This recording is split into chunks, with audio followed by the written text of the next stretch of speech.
को वट सावित्री व्रत की पूजा होगी। इस दिन बरगद पेड़ की पूजा की जाती है और वट सावित्री की कथा सुनी जाती है। तो प्लीज़ फ्रेंड्स वीडियो में बने रहिएगा। तो इस व्रत में महिलाएं वट वृक्ष की पूजा करती है। सती सावित्री की कथा सुनने एवं वाचक करने से सौभाग्यवती महिलाओं की अखंड सौभाग्य की कामना पूरी होती है। तो चलिए फ्रेंड्स वट सावित्री की कथा सुनाते हैं। सावित्री और सत्यवान की कथा। पौराणिक, प्रामाणिक एवं प्रचलित वट सावित्री व्रत कथा के अनुसार सावित्री के पति अल्प आयु थे।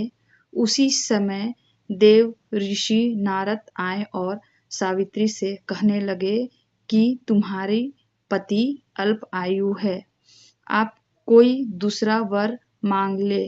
पर सावित्री ने कहा, मैं एक हिंदू नारी हूँ, पति को एक ही बार चुनती हूँ। इसी समय सत्यवान के सिर पे अत्यधिक पीड़ा होने लगी। सावित्री ने वट वृक्ष के नीचे अपने गोद में पति के सिर को रखा, उसे लेटा दिया।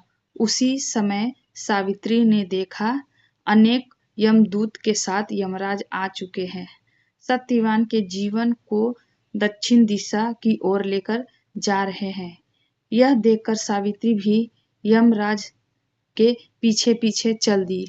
उन्हें आता देख यमराज ने कहा कि हे पतिव्रता नारी और पति का साथ देती है, अब तुम वापस लौट जाओ।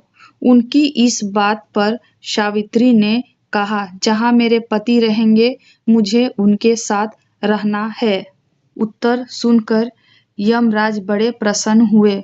उन्होंने सावित्री को वर मांगने को कहा और बोले, मैं तुम्हें 3 वर देता हूँ, बोलो तुम कौन कौन से 3 वर लोगी।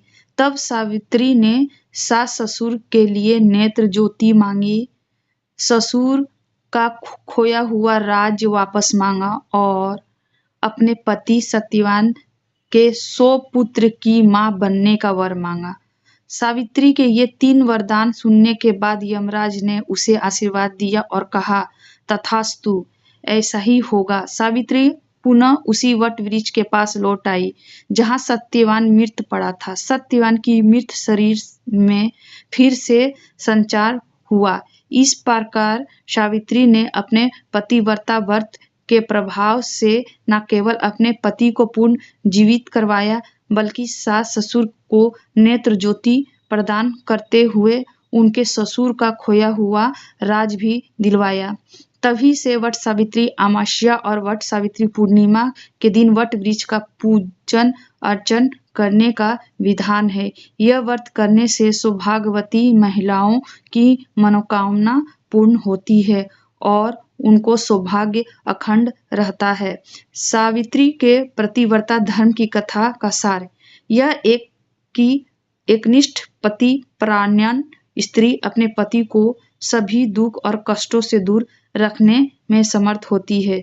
जिस प्रकार पतिव्रता धर्म के फल से ही सावित्री ने अपने पति ज्योति भी वापस दिला दी, उसी प्रकार महिलाओं को अपना गुरु केवल पति को ही मानना चाहिए।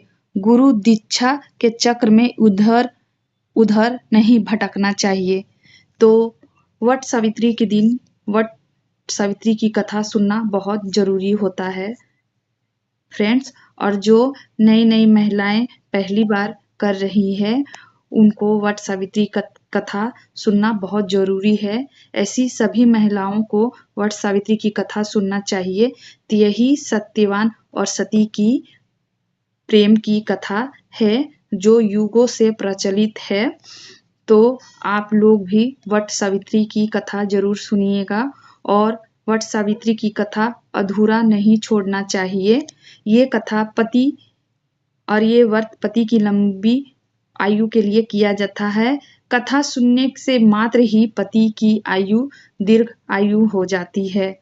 तो वट सावित्री पूर्णिमा के दिन किया जाता है। तो सत्यवान और सावित्री की कथा सुनना बहुत ज़रूरी है। तो वट सावित्री की कथा सुनिएगा। और फ्रेंड्स, वीडियो कैसा लगा? अच्छा लगा तो लाइक कीजिए, कमेंट कीजिए, शेयर कीजिए और इसी तरह अच्छे-अच्छे वीडियो लेकर आप लोग के पास आएंगे। और सभी महिलाओं को हैप्पी वट सावित्री। तो वीडियो अच्छा लगता है तो ज़रूर एक कमेंट करके बताइएगा और कथा कैसा लगा ज़रूर कमेंट कीजिएगा। हैप्पी वट सावित्री।